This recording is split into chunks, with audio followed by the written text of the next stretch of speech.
बरं त्या गुडघ्यामध्ये काय फरक पडला? दोन जे गुडघे जे पूर्ण औषध चालू करायच्या आधी पूर्ण अशी मुवमेंट होत नव्हती, तेव्हा कशी परिस्थिती होती औषध चालू करायच्या आधी माझ्याकडून? म्हणजे दुखत होते, थंडी वाजली म्हणजे.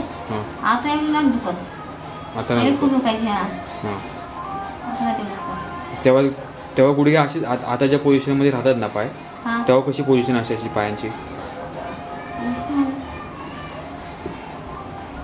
म्हणजे हा थोडा जॉईंट होता, हा थोडा जॉईंट होता, खाली गेलाय.